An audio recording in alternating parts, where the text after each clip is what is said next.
क्या आपने कभी सोचा है कि दिवाली से पहले हम धनतेरस क्यों मनाते हैं और इस दिन की क्या विशेषता है?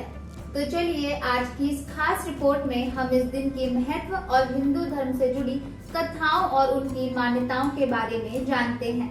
आपने ये कहावत तो सुनी ही होगी कि पहला सुख निरोगी काया, दूजा सुख घर में माया। यानी भारतीय संस्कृति में स्वास्थ्य का स्थान धन से पहले माना जाता रहा है, क्योंकि मनुष्य के लिए पैसे इतने जरूरी नहीं है जितना उसके तन का निरोगी रहना। इसलिए धनतेरस के दिन भगवान धन्वंतरी की पूजा की जाती है।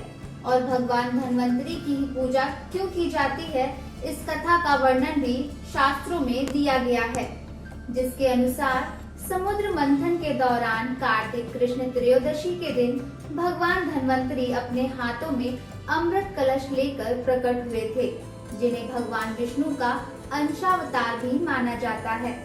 कहा जाता है कि शरीर को निरोगी और स्वस्थ बनाए रखने के लिए भगवान विष्णु ने संसार में चिकित्सा विज्ञान के विस्तार और प्रसार के लिए ही धन्वंतरी का अवतार लिया था, जिस वजह से दीपावली से पहले धनतेरस के दिन भगवान धन्वंतरी की पूजा की जाती है। वहीं इस दिन से जुड़ी एक और कथा शास्त्रों में वर्णित है। कथा के अनुसार देवताओं को असुरों के राजा बलि से मुक्ति दिलाने के लिए भगवान विष्णु ने वामन अवतार लिया था, जो भगवान विष्णु का 5वां अवतार माना जाता है।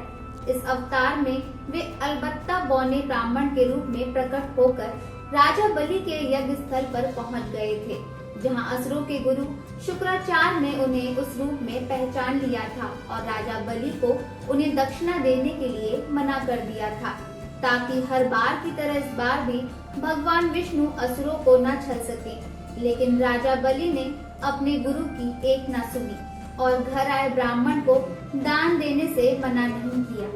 कमंडल हाथ में लेकर संकल्प लेने के लिए राजा बलि तैयार हो गए।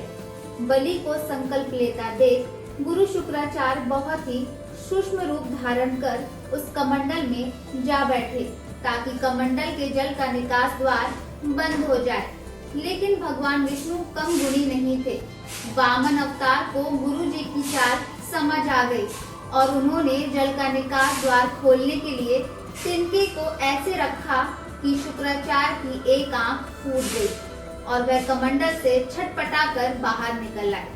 जिसके बाद राजा बलि ने उन्हें 3 पग भूमि दान करने का संकल्प लिया, जिसमें वामन अवतार ने पहले पग में संपूर्ण पृथ्वी नाप ली, दूसरे पग में पूरा ब्रह्मांड और तीसरे पग में जब कुछ नहीं बचा तो राजा बलि ने खुद को भगवान के चरणों में समर्पित कर दिया। इस तरह से भगवान विष्णु ने इस रूप में देवताओं को राजा बलि से मुक्ति दिला दी और राजा बलि ने जो धन संपत्ति देवताओं से छीन ली थी, उससे कई गुना धन संपत्ति देवताओं को वापस दिला दी। इसी उपलक्ष्य में धनतेरस के दिन भगवान कुबेर की पूजा की जाती है और इसीलिए हम भी सबसे पहले आपकी काया और फिर माया की सलामती की कामना करते हैं। इसी कामना के साथ आप सभी को धनतेरस की बहुत बहुत शुभकामनाएं और हमारे साथ जुड़े रहने के लिए हमारे चैनल तरकश को सब्सक्राइब करना ना भूलें। धन्यवाद।